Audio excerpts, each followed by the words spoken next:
Hey, it's Marina, Travel Experta. Today, we're going to be talking about Manuel Antonio National Park. Is it worth to get a guide or go on your own? Are you guys ready for an adventure? Let's begin. Manuel Antonio National Park is probably the biggest attraction when you arrive to Manuel Antonio in Costa Rica.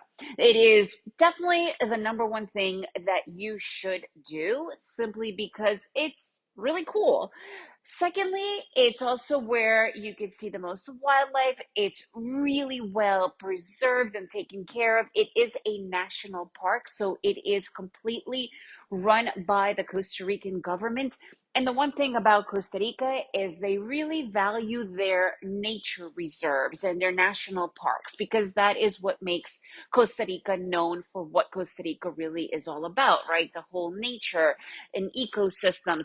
So National Antonio National Park is a humid forest, right? So before you understand anything else, that's something that you do need to understand because there are many. That's the cool thing about Costa Rica is that there's so many different ecosystems all within several hours of one another. Before we get into the actual national park, there are certain things you need to do regardless if you go with a guide or not. Number one, you need to buy your tickets online. Obviously, if you hire a tour company, they will do that all for you, but you do need to buy it online if you are going to go on your own and then get a guide once you arrive to the park, which there is absolutely no shortage of, and probably a much cheaper option. Okay, so you need to buy them online. You cannot just arrive there to buy the tickets. Tuesday, the park is closed entirely. So remember that Tuesday you cannot go to the park. The earlier you get to the park, the better it is. 7 a.m. is when it opens for many reasons. Number one, less people, more wildlife. Okay, always think of wildlife. When do they normally come out? Usually in the mornings, right? Also, it gets hot, hot, hot, hot. And on top of being a humid forest and being hot, it's hot. So obviously, 7, 8, even 9 in the morning, it's very doable. It is an easy walking park. So you don't need to worry too much. And it even is, it could be pretty even handicap accessible. The trails are really well done. So it's definitely a really good park for wheelchair access as well.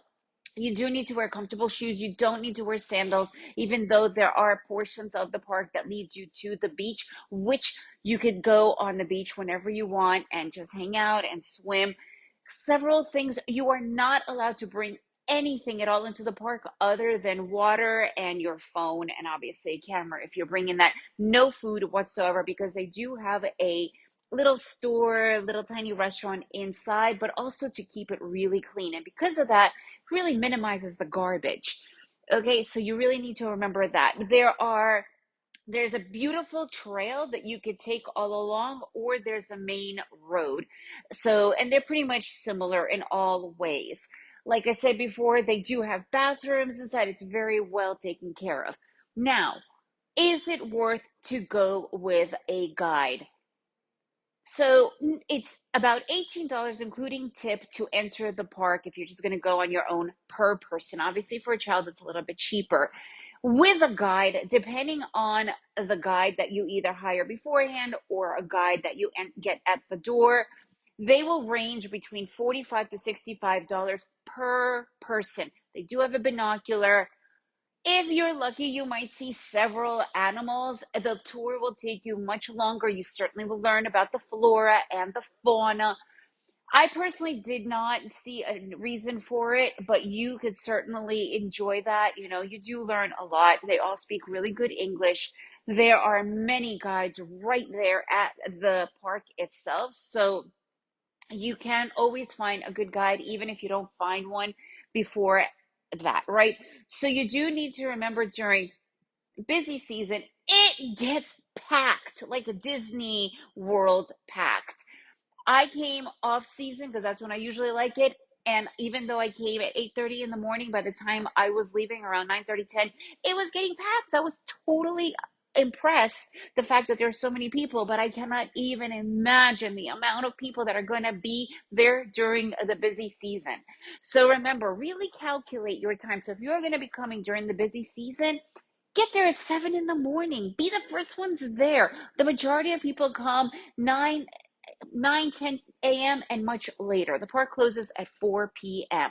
Now, if you are driving, this becomes really tricky. So as you're driving on the road, there's only one road, so you cannot get lost.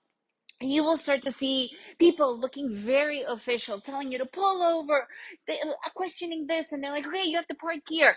Nonsense. It's a good kilometer before you even get there. There is no official person ever telling you anything until you have entered the park. So get as close to the park as you possibly can and park your car there. The price of the parking is the huge, and that usually, and you'll know when you're there is because it's the very end of the road. It's a cul-de-sac. You can't go anywhere else, right? You'll see the beach on your one side, and then there's this cul-de-sac. That's when you know that you're as close to the park as you can be.